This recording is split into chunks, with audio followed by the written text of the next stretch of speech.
j'ai appris à un peu mieux te connaître et j'ai trouvé que tu étais quelqu'un de super inspirant, entrepreneur, podcasteur, tout le temps, à repousser sa curiosité et en plus à tester. C'est ça que j'aime beaucoup en fait. Il y en a beaucoup qui sont très curieux mais qui mettent pas en application. Toi, tu es plutôt du genre à tout tester.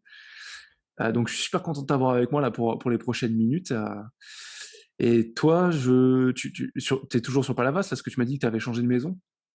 Ouais, bah, d'abord, je suis très flatté, de tes compliments, de ton invitation.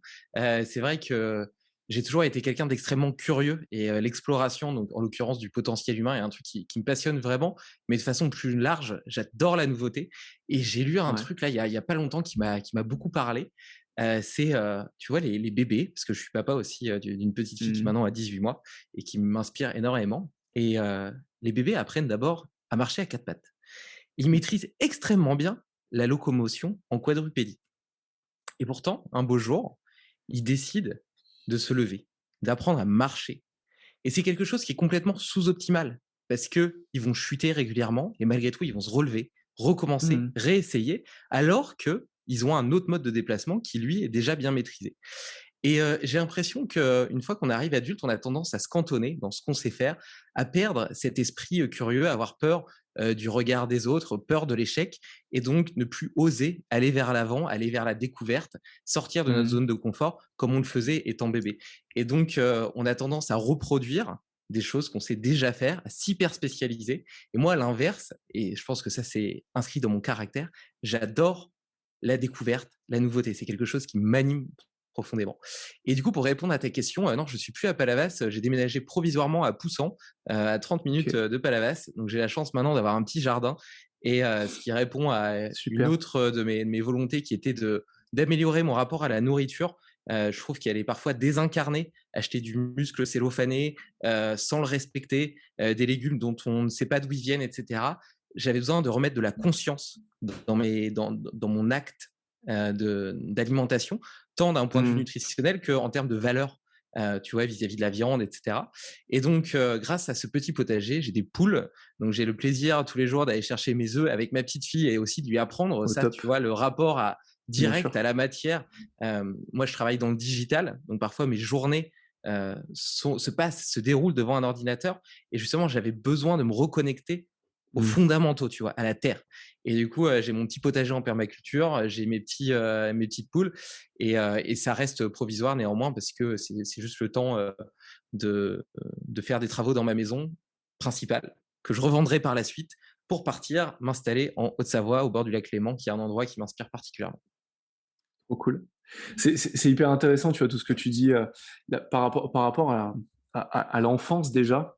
Il y a un truc moi qui m'a marqué et tu vois, je travaille beaucoup dessus en fait en ce moment. Je travaille beaucoup sur en fait les comportements, natifs, enfin pas natifs qu'on a, mais les comportements en fait qu'on va construire dans la prime enfance, dans les premières années de notre Mmh. vie, qui ont pour but en fait de ni plus ni moins de nous permettre de survivre, psychologiquement, émotionnellement, physiquement, jusqu'à l'âge où on est en capacité de se reproduire, parce qu'on est quand même des animaux à la base. Et tous ces schémas comportementaux, heu, ils vont venir entre guillemets «nous saboter».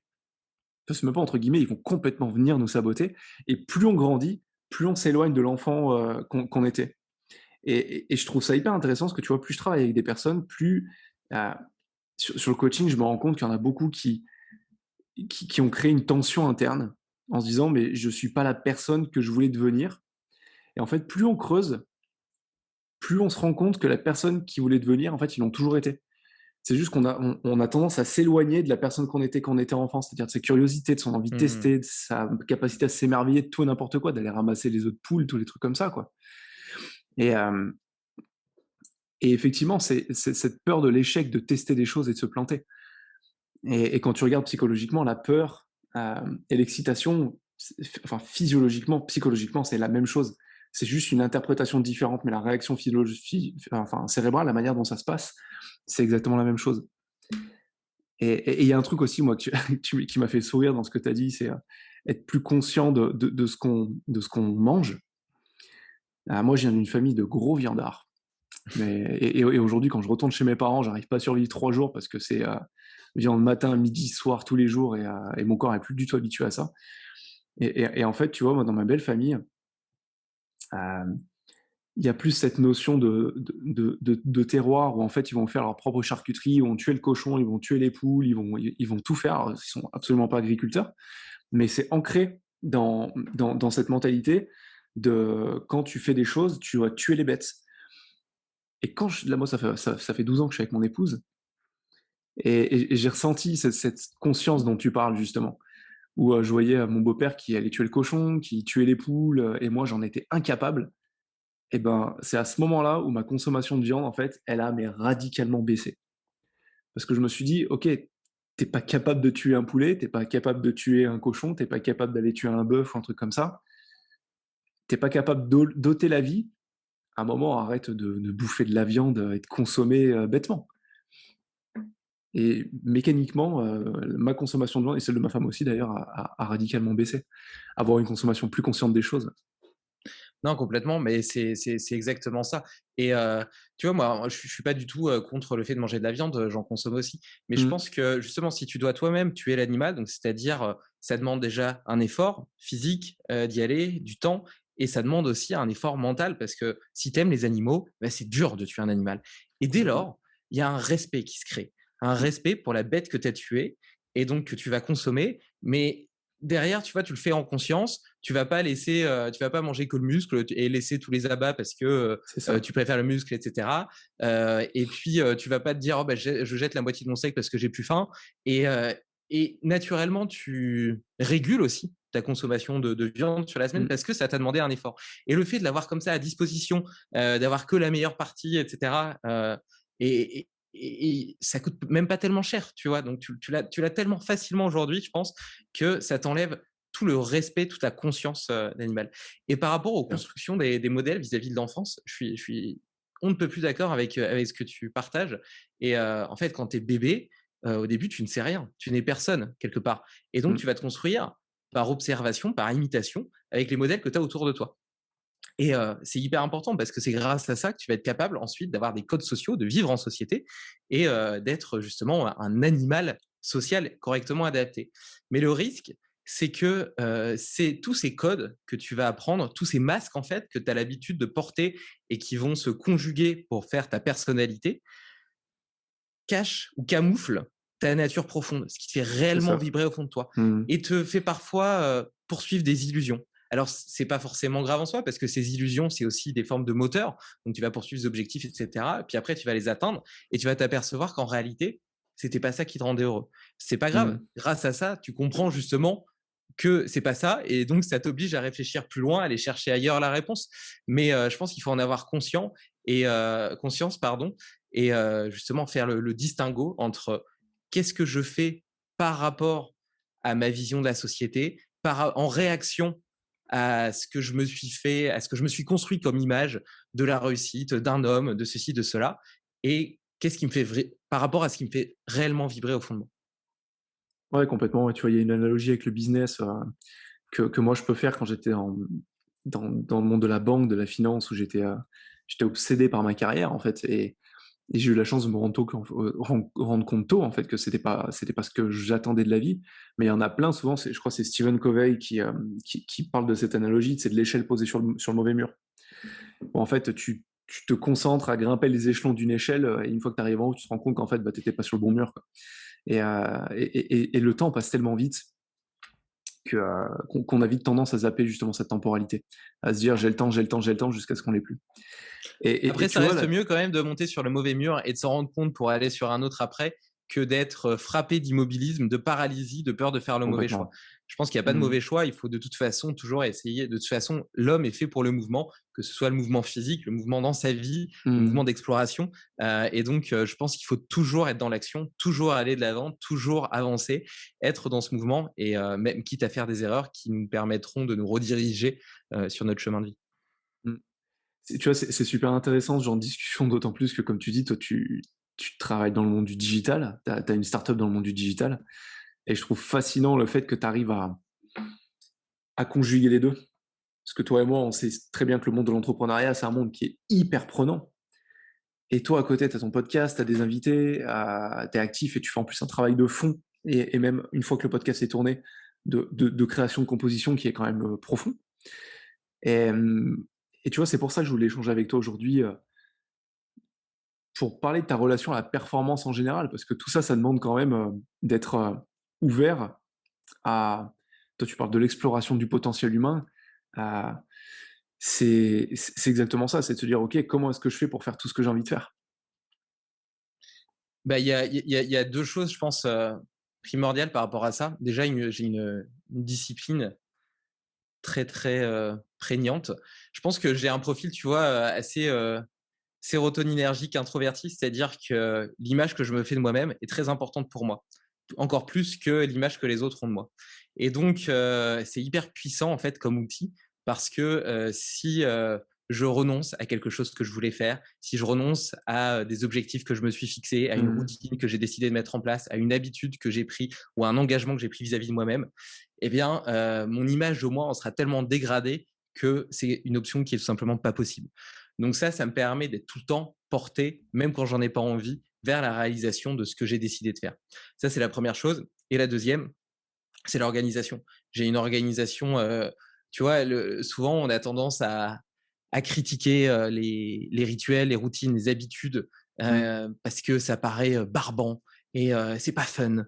Et on aime bien l'improvisation, l'aventure. Et en réalité, l'aventure, je la trouve principalement parce que le reste de ma vie est tellement bien cadré que j'arrive à faire rentrer dans mes journées tout ce que j'ai envie de faire, que j'ai pas cette charge mentale de me demander maintenant qu'est-ce que je fais, que je me connais bien, donc je sais quelles sont mes plages horaires les plus productives et à l'inverse, je sais lesquelles sont les moins adaptées au travail et donc peut-être les plus adaptées à faire d'autres choses, comme par exemple passer du temps avec ma fille ou apprendre ou faire du sport, etc. Et donc, mes journées sont extrêmement bien organisées, planifiées en fonction de moi, en fonction de mes obligations en tant qu'entrepreneur, en fonction de mes obligations familiales. Et, euh, et donc voilà. Et d'ailleurs, ça a même été un petit peu à l'extrême à un certain moment. Et tu vois, chaque chose était cloisonnée dans sa case. Et Mmh. parfois, pour mon cercle social, ça pouvait être difficile à vivre parce que ils avaient des cases qui leur étaient réservées. Et si ça sortait de cette case-là, ça m'allait pas. Donc j'étais Mmh. inflexible vis-à-vis de cette organisation et c'est quelque chose que j'ai un petit peu assoupli, notamment après la naissance de ma fille, où j'ai décidé de garder la même logique, mais de gommer un petit peu les lignes qui séparent les cellules de mon tableau. Mais je suis convaincu que du coup, ces routines de vie, cette façon d'organiser mes journées, Mmh. a un pouvoir incroyable parce que déjà, ça m'évite de perdre du temps dans des distractions, de perdre du temps entre deux tâches, etc. Et ensuite, parce que ça m'économise une charge mentale, mais énorme. Le fait de, il y a une vidéo que j'aime beaucoup, un TEDx sur le paradoxe du choix, qui montre Ouais, qu'en de réalité, Barry le fait d'avoir Schwartz. trop de Mmh. choix, exactement, le fait d'avoir trop de choix, en fait, déjà te paralyse, te rend déçu de ce que tu as fait et utilise une énergie mentale énorme. Et donc, moi, je me lève le matin, je sais déjà comment va se dérouler ma journée. Et pour Mmh. autant, dans cette organisation, j'ai des plages horaires qui sont parfois dédiées qui sont parfois ouvertes, tu vois. Je sais que de telle heure à telle heure, ben, j'ai rien de spécial de prévu. Et ça peut être bien aussi, tu vois. Je sais aussi que le dimanche, par exemple, je travaille pas, j'allume pas mon ordinateur et c'est un moment qui est dédié à ma famille. Je sais pas ce que j'ai prévu à la base et on verra où la vie nous mène, tu vois. Donc, je garde quand même la capacité d'être surpris. Je suis pas contre le fait de recevoir des propositions, etc. Mais je suis extrêmement organisé.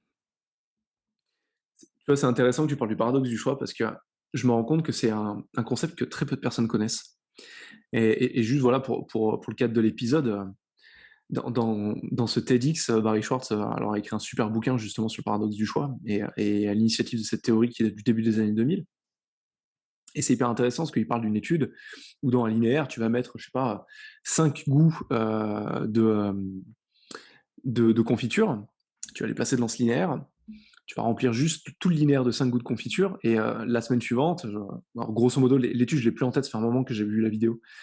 Mais la semaine suivante, ils vont refaire la même expérience où cette fois, ils vont mettre 20 ou 25 goûts différents et ils se rendent compte qu'il y a une baisse de chiffre d'affaires de 30%. Alors que les personnes ont plus de choix.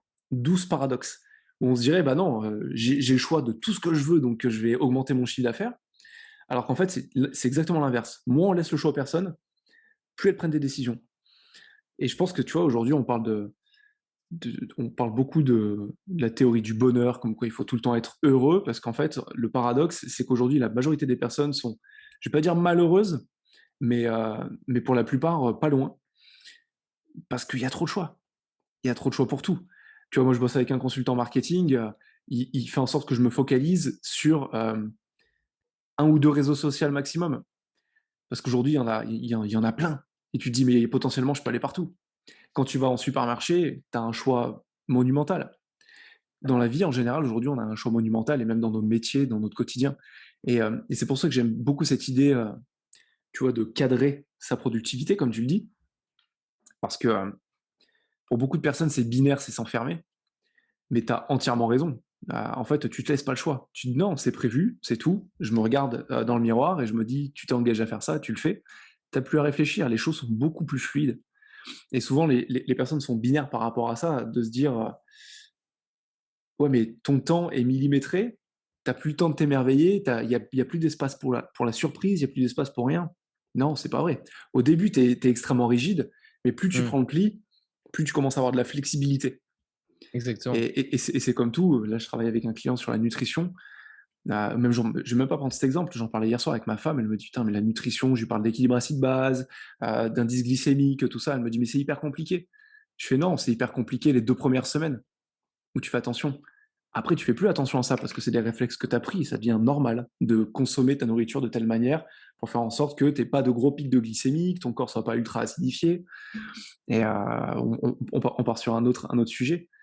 Mais effectivement, tout changement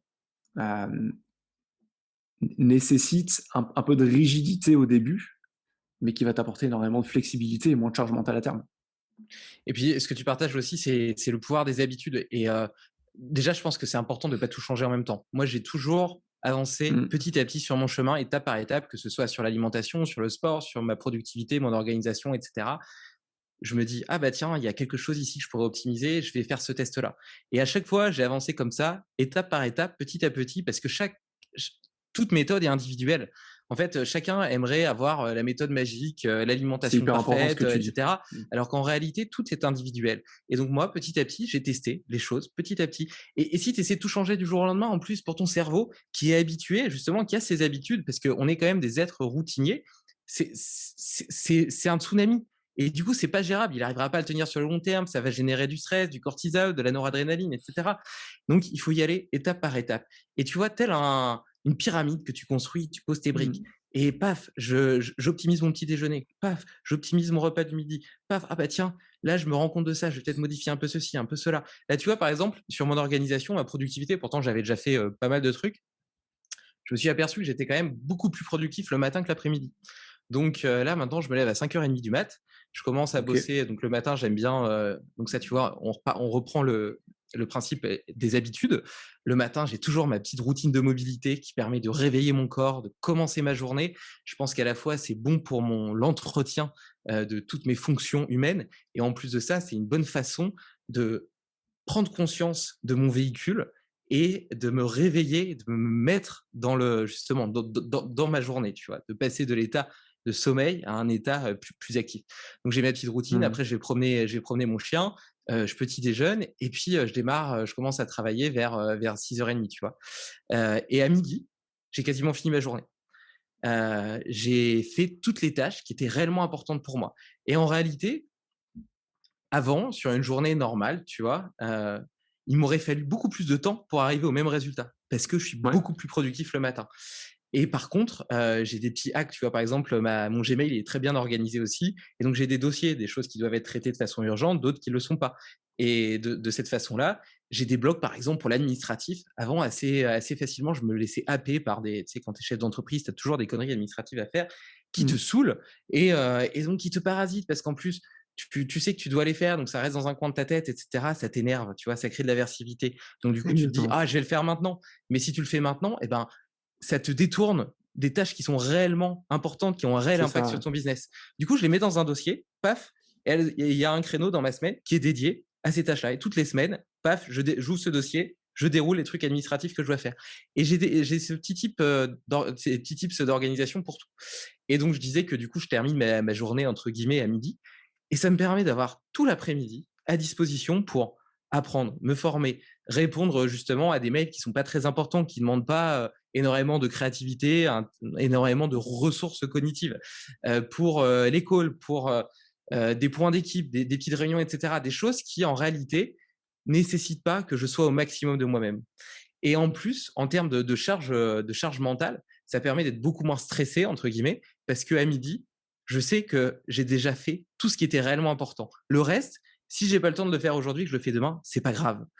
Et donc, ça me permet aussi d'être plus flex vis-à-vis de ma fille. Donc, je te disais que, tu vois, ça a pas mal redéfini mon rapport au travail, le fait de devenir père, parce que j'ai pris conscience aussi de l'importance de tous les pans de ma vie. Ça faisait déjà un moment que j'avais commencé à avancer sur ce chemin, à m'apercevoir, par exemple, que le fait de faire du sport, de prendre soin de moi, ça me permettait d'être plus heureux, mais donc d'être aussi plus efficace dans mon travail, dans mes rapports humains. Parce que quand tu es stressé, quand tu es sur la corde raide, quand tu es au bout du bout de ton énergie, parce que tu travailles comme un malade, comme un acharné, eh ben, tu peux pas donner le meilleur de toi-même dans tes rapports humains. Or, être chef d'entreprise, c'est aussi travailler avec des collaborateurs et des clients, etc. Donc, il y a du rapport humain. Tu peux pas être au top d'un point de vue créativité parce que ton cerveau, il est tellement pris par tout ce qu'il doit faire qu'il n'a pas d'espace pour réfléchir, pour imaginer de nouveaux concepts, pour imaginer de nouveaux plans marketing, etc. Donc, c'est hyper important d'avoir ces moments pour soi, des moments où tu vas marcher en nature, où ton cerveau il continue à processer, à régler des problèmes. Et donc, j'avais déjà pris conscience de tout ça. Mais malgré tout, peut-être que ma sphère sociale restait en deçà dans mes attributions de valeur du reste. Et donc, avec la naissance de ma fille, j'ai décidé de lui accorder plus de temps parce que ça me rend heureux, parce que ça répond aussi, on parlait tout à l'heure des modèles, à l'image que je me fais d'un bon père, ce que j'ai envie d'être.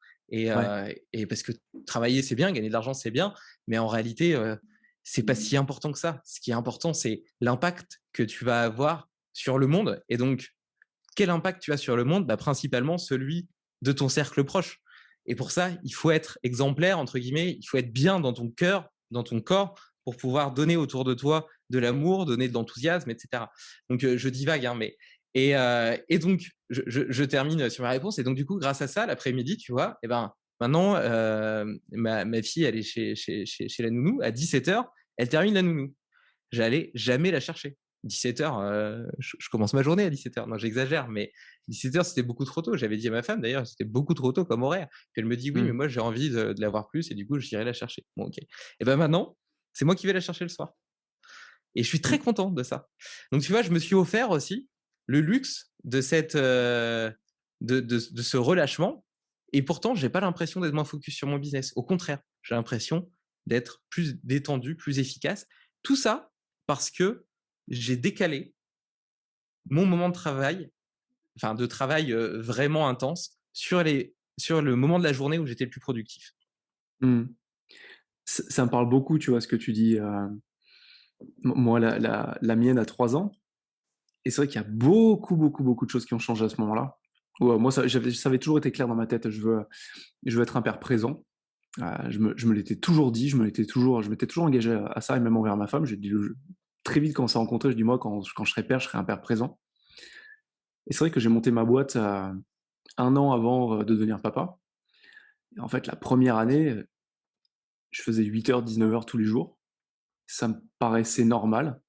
C'était logique. Et je parle des horaires travaillés physiquement. Après, bah, tu te réveilles, tu y penses. Le soir, j'y pensais aussi. C'est les premières années, c'est un peu la phase lune de miel, t'es à fond, quoi. Et comme toi, quand on a eu notre petite fille, au bout de 4 mois, on l'a met chez la nounou. Et ma femme dit, ce sera 9h, 17h. Et moi, je me dis, 9h, 17h, mais comment je vais faire? C'est impossible. Et en fait, ça a été la meilleure contrainte qui me soit arrivée, entre guillemets, parce que c'est là où je me suis intéressé au pic énergétique. Comme tu dis, il y a qui sont plus productifs le matin, d'autres plus le soir. Moi, je sais que j'ai un gros pic énergétique en fin de journée, mais c'est principalement le matin où je suis très concentré. Et il y a vraiment l'optimisation de mon temps. Ça rebat les cartes, un enfant. Ouais, complètement. Et cette période de lune de miel, je l'ai évidemment connue, et sur toutes les boîtes que j'ai eues avant, et même celle-ci au début, j'ai travaillé comme un dératé. Mais je m'aperçois, et d'ailleurs, tu vois, au début, quand j'ai commencé, entre guillemets, à moins travailler, ou en tout cas à organiser mon temps différemment, je ressentais de la culpabilité. parce que Ouais, ça répondait pas à l'image que je m'étais fait de l'entrepreneur, etc. Mais pour autant, si je regarde mon impact, les résultats de mon travail, eh ben, je les trouve meilleurs que quand je travaillais de 9 heures à 20 heures, 21 heures, 22 heures parfois. ouais, complètement. Complètement, parce qu'il y a ce concept de priorisation où tu te concentres plus sur ce qui est urgent, mais sur ce qui est important, parce qu'en fait, tu n'as plus le temps. Alors que quand tu as une large tranche horaire entre 8 heures et 19 heures 20 heures, bah, tu te dis, bon, bah, je fais ça, puis je fais ça, puis je fais ça, puis je fais ça, puis à 19 heures, t'es rincé. Enfin, tu te dis que t'en peux plus à 19 heures, mais en fait, ça fait déjà depuis 15 heures que t'en peux plus. Et tu fais que repousser, repousser, repousser. Donc, en fait, plus tu repousses, moins t'as d'énergie, moins t'as d'énergie, moins t'arrives à te concentrer, moins t'arrives à te concentrer, moins t'es efficace. Donc, en fait, t'as l'impression de produire, mais tu produis pas. Et en fait, tu répètes ça tous les jours. Alors que quand t'as une plage horaire dédiée à chaque truc et que tu te dis, j'ai 1 heure pour le faire, bah, pendant 1 heure, t'es à fond. Et comme tu le dis, c'est plutôt 9 heures 13 heures, mon mode de fonctionnement. Entre 9 heures et 13 heures, je fais tout ce qui est important. Et à 13 heures, c'est terminé, c'est pas terminé, tant pis, c'est rarement pas terminé. Mais souvent, c'est terminé l'après-midi. Je vais profiter comme toi pour faire des choses plus qui vont moins me taxer cognitivement. Mais, euh, Et mais, puis, mais et puis en plus, quand tu as comme ça une plage horaire entre guillemets réduite où tu es à fond, tu es focus, etc., tu rentres vraiment en état de flow, tu es dans ton travail c'est et tu ça. n'es pas en train de switcher d'un onglet à l'autre ou d'être distrait par tes notifications WhatsApp, etc. Bon, après, il faut dire qu'aussi, j'ai la chance d'être assez peu sensible, assez peu addict à mon téléphone, aux réseaux sociaux, au WhatsApp, etc. Et donc, ils ont plutôt des deux horaires réservés. Le premier, c'est quand je suis aux toilettes. Où je regarde rapidement Instagram. Et encore, c'est une nouveauté, c'est que depuis que j'ai mon podcast. Et puis, le deuxième, c'est répondre aux messages WhatsApp et je fais ça le soir, tu vois. Mais sinon, mon téléphone, je l'utilise pas. Enfin, si, pour répondre à mes clients, etc. Mais sinon, je vais jamais sur Facebook. J'ai même pas Hmm. l'application TikTok. Je suis un peu un dinosaure parce que c'est vrai que c'est intéressant, d'ailleurs, pour un entrepreneur de suivre les tendances, de savoir comment les gens évoluent, comment ils pensent, etc. Mais, mais ça m'intéresse pas et j'ai l'impression que c'est une perte de temps. J'ai d'autres choses qui sont beaucoup plus intéressantes et qui de mon point de vue, m'apportent beaucoup plus. Et d'ailleurs, à cet égard, je donne un dernier petit hack, c'est la diète Vas-y. d'information. Avant, j'avais tendance à commencer ma Hmm. journée en répondant à mes mails, premièrement, et j'en reçois pas mal. Et la deuxième, en lisant 3-4 newsletters sur les actus, sur comment évolue le monde, sur l'économie, sur la bourse, etc. Et, euh, et puis après, un jour, j'ai réfléchi, je me suis dit, à part te montrer une image pourrie du monde, qu'est-ce que ça t'apporte vraiment? Est-ce que ça t'aide à prendre de meilleures décisions dans ton travail? Non. Est-ce que ça t'aide à avoir de meilleurs rapports humains avec tes clients? Non. Est-ce que ça te fait perdre beaucoup de temps? Oui. Du coup, j'ai Carrément. supprimé tout ça. J'ai supprimé tout ça. J'ai supprimé le fait de répondre à mes mails le matin. Donc, du coup, ça sera plutôt l'après-midi. Sauf si j'ai des mails urgents. Comme je disais, j'ai des dossiers dans Hmm. mon Gmail. Et donc, si j'ai des mails urgents, je les traite. Et sinon, ils sont tous rangés dans des dossiers et je les traite au moment qui leur sont dédiés. Et voilà. Et donc, ça, déjà, tu vois, ça me permet dès le matin de démarrer direct sur ma journée et de pas perdre 1 heure à répondre à des mails et à lire des newsletters. Et en réalité, est-ce que j'ai l'impression que depuis que je fais ça, je suis moins érudit ou j'ai plus de difficultés à tenir des conversations intéressantes avec les gens? Bah, pas du tout. Je pense qu'au contraire, c'est comme ça que tu as des conversations intéressantes, parce que t'as pas de sujet de surface à traiter. C'est vrai. Et puis Je du suis coup, tu es beaucoup plus ouvert aussi à l'autre. complètement, complètement. Ah, c'est vrai que moi, tu vois, je pense que ça doit faire 5-6 ans qu'on regarde plus les informations avec ma femme. Euh, pour les mêmes raisons que toi, à un moment, on s'est dit, à part nous foutre l'angoisse et, euh, et augmenter notre niveau de stress, ça nous sert pas grand-chose. Et quand il y a quelque chose de grave qui se passe, t'en entends toujours parler d'une manière ou d'une autre. Au début, ça fait bizarre parce que t'as l'impression d'être un peu l'impression d'être le con qui est jamais au courant de rien. Mais tu te fais vite à ça et tu te rends compte que les autres sont tout le temps stressés et toi, tu l'es beaucoup moins. Et justement, tout ce temps Exactement. que tu as, tu peux l'accorder à des choses qui sont importantes pour toi. Et comment est-ce que tu fais pour organiser ton temps en fait entre ta startup, ton équipe, tes objectifs et, et ton podcast et cette recherche constante de mettre en place de nouvelles choses? Parce que moi maintenant, je commence un peu à te connaître, on a échangé plusieurs fois et tu parles de yoga, tu parles de biologie, tu parles de sport, tu fais des choses en plus, tu t'entraînes et je sais que ça demande énormément de temps et c'est quoi ton rapport à la performance par rapport à tout ça? Mon rapport à la performance, il n'était pas extrêmement sain, pour être tout à fait honnête. Que ce soit d'ailleurs dans ma vie d'entrepreneur, dans le podcast, dans le sport, et cetera, j'ai toujours eu tendance à être plutôt dans l'angoisse de la performance, c'est-à-dire à toujours vouloir plus et à jamais en avoir assez. Tu vois? Je suis quelqu'un d'assez Mmh, excessif de manière générale. D'ailleurs, là, tu parles de moi, dans ma nouvelle version, on va dire, mais j'ai eu une version, dans le passé, qui était, beaucoup plus, tournée vers la fête, les filles, les drogues, et cetera, l'alcool et tu vois, on voyait et même l'adrénaline, d'une certaine façon et on voit aussi l'expression de ces caractères excessifs. C'est juste que maintenant, je les ai dirigés vers des choses qui sont beaucoup plus vertueuses. Donc voilà, donc il faut déjà prendre conscience de cet état de fait, tu vois? Ça fait partie de ma personnalité. Je l'accepte, je travaille dessus et déjà, dans un premier temps, en la dirigeant vers des choses plus positives. Puis ensuite, dans un second temps, en essayant d'avoir beaucoup plus de lâcher prise, vis-à-vis des choses. Ensuite, du coup, comme je te le disais, c'est vrai que c'est pas facile de concilier, plusieurs choses, surtout quand elles sont, dans des domaines aussi différents. Le fait d'avoir, je cloisonne énormément. Donc, j'ai mes temps qui sont dédiés à ma boîte, ça reste OK. ma priorité parce que j'ai des engagements, j'ai des investisseurs, j'ai des associés, j'ai des collaborateurs et ma parole a énormément de valeur pour moi. Donc, ça, pour Mmh. moi, c'est ma priorité dans la sphère professionnelle, c'est ma priorité numéro 1. Malgré tout, grâce à ces organisations et cetera, et ben, j'arrive à me dégager du temps, notamment, l'après-midi ou parfois le soir, je regarde, peu la télé, le soir donc c'est des moments qui peuvent être exploités, pour, lire, des livres. Là, tu vois, par exemple, j'ai, les techniques de questionnement de Lionel, Ah, Bélanger qui m'a oui, été conseillé par Guillaume Mathias, qui est un autre invité que j'ai reçu et ouais, très que bon je vais livre. probablement recevoir, sur mon podcast et donc tu vois, je lis le soir et quand j'aurai terminé de le lire, bah, je serai très content de le recevoir, sur mon podcast. Donc voilà, donc il y a quand tu sup étant donné que ça me passionne, c'est quelque chose qui me nourrit. En fait, il faut aussi prendre conscience que Limitless Project a changé ma vie. Comme je te le disais avant, j'étais quelqu'un qui travaillait énormément, qui versait assez facilement dans de nombreux excès assez délétères pour la santé et qui cherchait pas forcément, enfin qui avait pas l'impression qu'il y avait une autre façon de vivre plus vertueuse. Même si je Mmh. voyais que d'autres gens vivaient différemment, j'avais pas conscience que ma façon de vivre réduisait mon expérience de vie, tu vois. Mmh. Parce qu'on part toujours de modèles. Il y en a qui veulent être des super-héros. Moi, à l'époque, je voulais pas être un super-héros. Je lisais Beck BD et cette image de héros romantique un peu malheureux et coquet m'allait très bien, tu vois.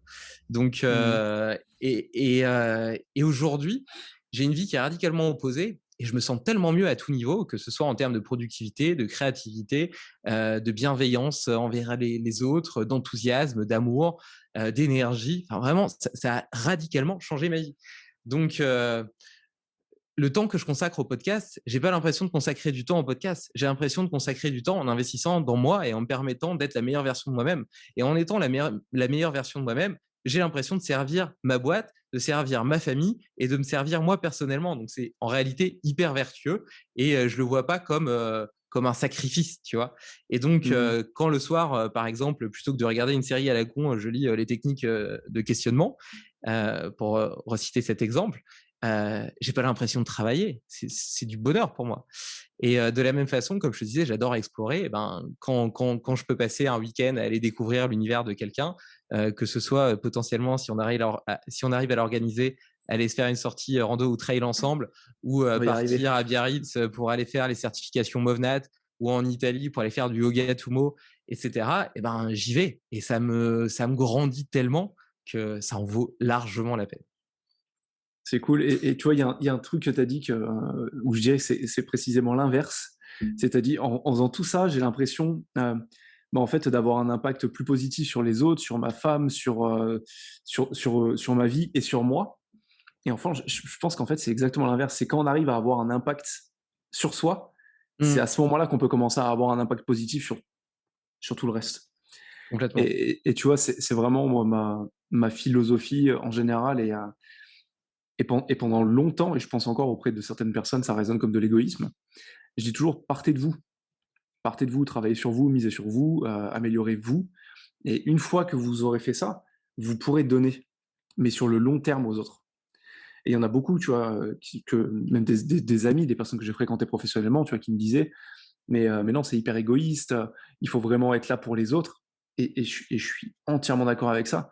Néanmoins, en fait, si tu es tout le temps en train de donner aux autres dans un schéma où tu vas potentiellement attendre un retour, même que ce soit inconsciemment, sur le long terme, c'est pas viable.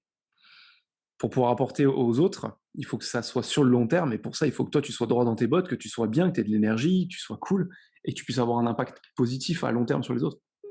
Ouais, j'aime beaucoup cette vision et je la partage totalement. Et d'ailleurs, initialement, enfin, je suis quelqu'un d'une certaine façon très égoïste, notamment vis-à-vis de mon temps. Comme je te l'ai dit, Mmh. j'ai une organisation qui est assez rêche et mon temps est précieux. J'en ai conscience, donc j'ai du mal à accepter de le perdre. D'ailleurs, c'est une des choses sur lesquelles je travaille, accepter de perdre du temps, de prendre le temps de perdre du temps. D'ailleurs, je devrais le présenter comme ça parce que Mmh. je suis convaincu qu'il y a plein de bienfaits à ça aussi, mais c'est quelque chose qui est un peu éloigné de mon tempérament. Et par exemple, hier, ma femme, elle me demande si je peux la conduire à Marseille. Donc, 1 heure de route, 1 heure et demie de route aller, 1 heure et demie de route retour, donc 3 heures. Et après, il faudrait que je retourne la chercher pour qu'elle puisse prendre l'avion et partir en Corse. Puis je lui dis non, non, non, je vais pas perdre 6 heures de mon temps pour aller te conduire, venir te rechercher, machin. Prends la voiture, laisse-la au parking. Je préfère payer 60 balles le parking et que tu la laisses là-bas plutôt que de perdre 6 heures de mon temps. Donc, il y a aussi ça, tu vois. Et donc, du coup, ça, c'est la parfaite expression de ce que tu dis. J'ai une forme d'égoïsme parce que j'ai conscience de la valeur du temps. Mais malgré tout, après, ce temps, eh ben, grâce à ça, j'ai du temps disponible pour elle, pour passer des moments de qualité ensemble qu'on va pouvoir partager. Donc, tu vois, c'est de cet égoïsme-là que part la bienveillance, que part de Mmh. bons rapports, etc. Et pour reprendre l'histoire du podcast, il y a plein de, enfin, il y a des auditeurs qui me sollicitent parfois en me posant des questions, etc. Eh ben, je prends du temps pour leur répondre et j'ai le sentiment que ça les aide aussi dans dans leur chemin de vie personnel. Et si je peux me permettre d'avoir ce temps-là, eh ben, c'est précisément parce qu'à la base, j'ai été égoïste et que j'ai refusé d'aller faire un aller-retour qui servait à rien. Mmh. Je comprends, et tu vois, par rapport à cette notion de perte du temps, hem, la dernière fois, je discutais avec un client qui passait une période pas forcément facile au boulot, avec des problèmes de cash flow et tout. Et, et en fait, à un moment, il m'envoie un message le matin, il me dit: «Putain, il est au bout du rouleau, quoi». Et il voulait s'imposer cette obligation d'aller au travail, d'aller au bureau, pour faire bonne figure. Mmh. Et c'est là où je lui ai dit: «Mais est-ce que tu as considéré le fait de pas te pointer au bureau aujourd'hui? De pas bosser? Mais t'es malade, mais t'es complètement fou, attends, mais moi, c'est ma responsabilité, je suis le CEO de la boîte, si je me pointe pas, qu'est-ce que les autres vont penser?» Je dis: «Bah ouais, mais qu'est-ce qu'ils vont penser s'ils te voient en arrivant, en te forçant à sourire?» Parce que clairement, tout le monde va voir qu'à un moment dans la journée, va voir que ça va pas. Et qu'est-ce que ça va impacter? Quel impact ça va avoir sur tous tes collaborateurs, en fait? Quelle énergie tu vas donner à ce moment-là? Est-ce que, enfin, parce que tu vois, il y a un truc, je lui dis: «Faut pas que tu oublies, toi, tu es entrepreneur, tu aimes le risque. En tout cas, tu as pas la même relation au risque Mmh. ou peut-être pas le même besoin de certitude», je vais plutôt dire ça, tu as peut-être pas le même besoin de certitude que tes collaborateurs qui, eux, ont décidé, de d'être salariés. Ça veut pas dire que c'est mieux, que c'est moins bien, mais c'est qu'ils ont mécaniquement un plus fort besoin de certitude. Et si toi, tu arrives dans un état d'esprit, un état émotionnel qui transpire l'incertitude, qu'est-ce que tu renvoies à ton équipe? Et en fait, ce matin-là, il a décidé de pas y aller. Il a décidé de juste se poser, de méditer. C'est pas un grand méditeur, mais juste voilà, de contempler, de se poser. Et en fait, ça a permis de se calmer émotionnellement. Il s'est posé dans son canapé avec un livre. Il a pris le temps, de prendre le temps. En fait, il est arrivé, il m'a dit en début d'après-midi, mais j'étais au top. Et heureusement que j'ai pas fait ça.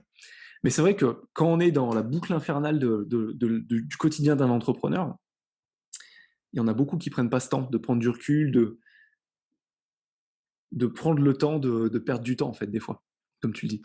Ouais, mais c'est très, très vrai, ce que tu dis et ça me fait penser à un autre, détail qui en est pas vraiment un.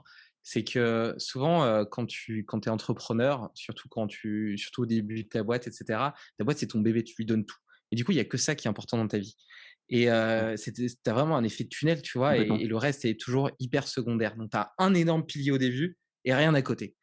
Et je pense que c'est particulièrement dangereux pour l'équilibre psychologique de l'entrepreneur, mais donc pour la qualité des décisions qu'il va prendre et pour sa capacité de résilience face justement aux tempêtes qu'il peut rencontrer.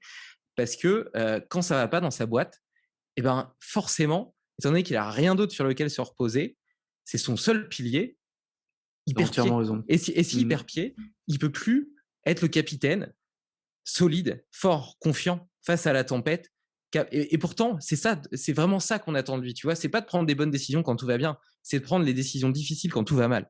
Et pour réussir à les prendre, je pense que c'est justement hyper important qu'il ait d'autres piliers dans sa vie, qu'il ait par exemple le sport, qu'il ait une famille, qu'il ait des passions, tu vois. Et moi, j'ai eu l'occasion d'expérimenter les deux choses, tu vois, le fait de donner tout à ma boîte, de n'avoir que ça et d'être directement lié à son destin et donc de vivre les courbes émotionnelles Mmh. de ma boîte, parce qu'une boîte, c'est un peu les montagnes russes.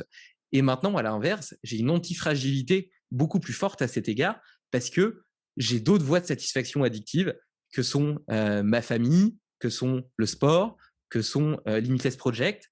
Et grâce à ça, j'ai la force de me sentir toujours bien et enthousiaste, malgré les moments difficiles qu'on traverse forcément.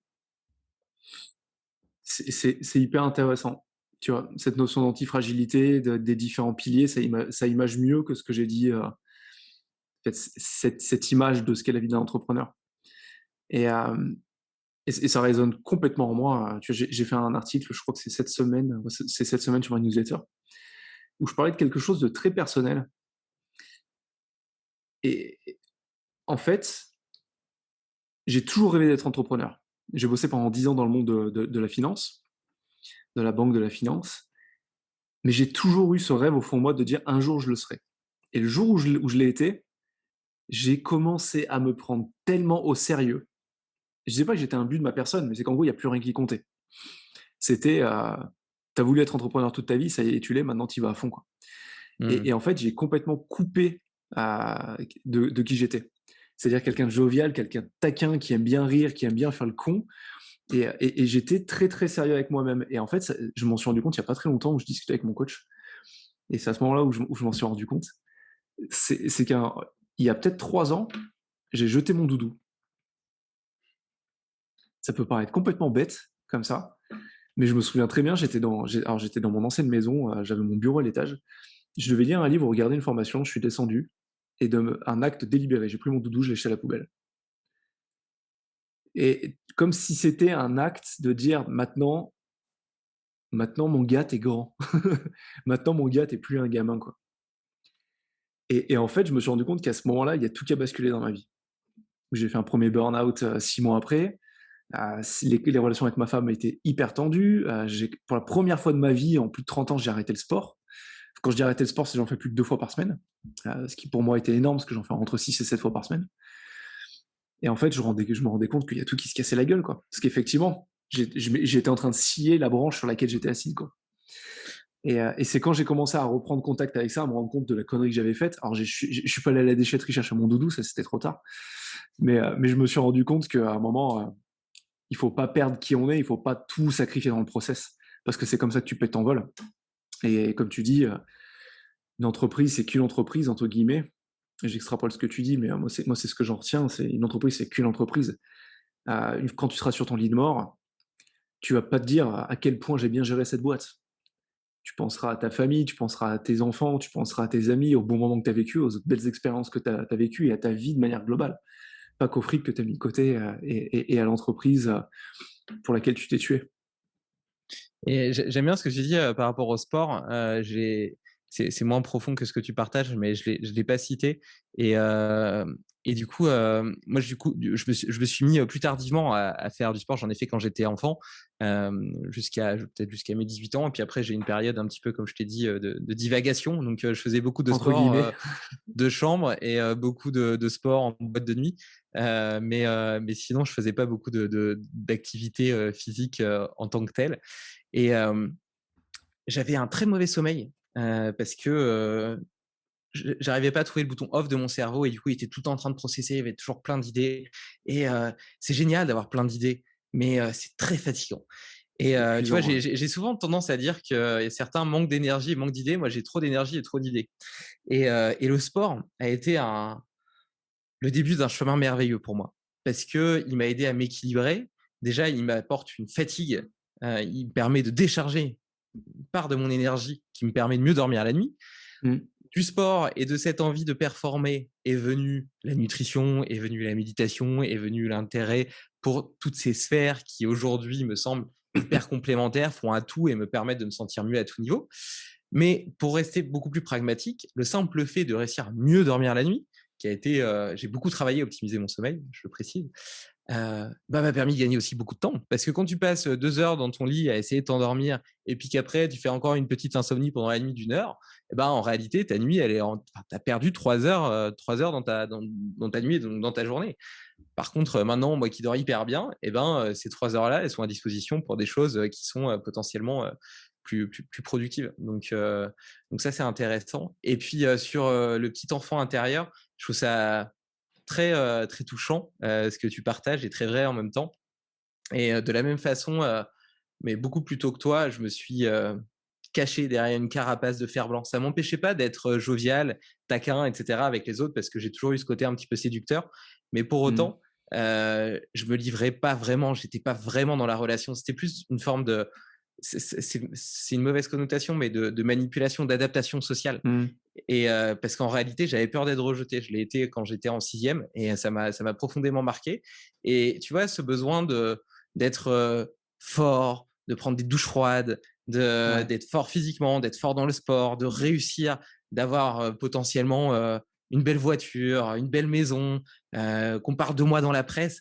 Tout ça, en fait, c'était une façon de me venger de ces petits traumatismes que j'avais vécus en 6e. Et en reléguant mon petit enfant intérieur, qui est lui là, sensible, etc., bien, bien, bien profondément au fond de moi. Et toujours dans les Mmh. expériences que j'ai vécues avec Limitless, j'ai fait une cérémonie ayahuasca. Donc l'ayahuasca, c'est un mélange de lianes qui permet d'induire des états modifiés de conscience et de Mmh. rentrer dans des états méditatifs assez profonds. Et là, j'ai reconnecté vraiment à ce petit enfant intérieur, à sa bonté, à sa sensibilité, à son envie d'aimer et de recevoir de l'amour. Et ça a vraiment été une révélation. Et du coup, en réalité, je pense pas que les gens extérieurement peuvent percevoir réellement le changement en moi. Mais maintenant, je me permets de vraiment vivre la relation, que ce soit Mmh. avec ma femme, avec ma fille, que ce soit avec des amis, que ce soit avec des collaborateurs, etc. J'ai plus peur de l'autre, j'ai plus peur d'être rejeté et je me permets de la vivre vraiment. Et je pense que ouais, tu vois, quand tu as des postes à responsabilité, tu as tendance à te blinder parce que tu dois renvoyer une image, tu dois être ceci, tu dois être cela. Et, Exactement, euh, ouais. et, et j'ai le sentiment depuis quelques mois de me permettre d'être simplement moi. Et je trouve que j'ai des rapports de meilleure qualité avec tout le monde. C'est chouette. C'est chouette. Merci d'avoir partagé tout ça avec moi, avec nous, David. C'est vraiment cool. Tu vois, pour terminer, alors sans état, enfin si, complètement en état modifié de conscience, il y a des choses que je fais, tu vois, avec mes clients. Et tu pourrais essayer de le faire, tiens, à l'occasion. C'est juste une visualisation où tu vas reprendre une photo de toi quand tu avais maximum 5 ans, entre 2 et 5 ans. Et c'est juste de regarder cette photo pendant 1 ou 2 minutes, de fermer les yeux, de continuer à la voir et d'essayer de casser la barrière de, de ce qu'on voit dans cette photo. Parfois, en fonction de ce qu'on a vécu dans la vie, on peut voir un petit enfant faible, un petit enfant triste, un petit enfant anxieux, un petit enfant maltraité, un petit enfant, et j'en passe. Mais d'essayer de passer ça et justement de prendre contact avec l'essence de cet enfant. Comme tu le dis, sa bonté, sa grandeur d'âme, malgré sa petite taille. Juste son envie d'être aimé, son envie de faire plaisir, son envie de partager, son envie de comprendre les autres. Tu vois, c'est un exercice qui est extrêmement puissant. Alors moi, c'est un coach qui me l'avait fait faire, un coach américain. J'avais trouvé l'expérience géniale et c'est là, il y a vraiment un an où j'ai compris les enjeux. Et, euh, et l'impact, moi, sur ma vie a aussi été très fort à ce moment-là. Bah Donc, écoute, je te remercie pour ce partage parce que c'est quelque chose qui intrigue ma curiosité et attise ma curiosité, pardon, et en plus que j'ai jamais fait, donc j'ai jamais entendu parler, donc de totalement nouveau. Donc je le ferai avec grand grand plaisir et je te partagerai les résultats. Avec plaisir, David. En tout cas, c'était ça fait beaucoup de plaisir, mais un réel plaisir et profond de t'avoir avec moi aujourd'hui. C'est toujours sympa d'échanger avec toi et d'avoir ces discussions.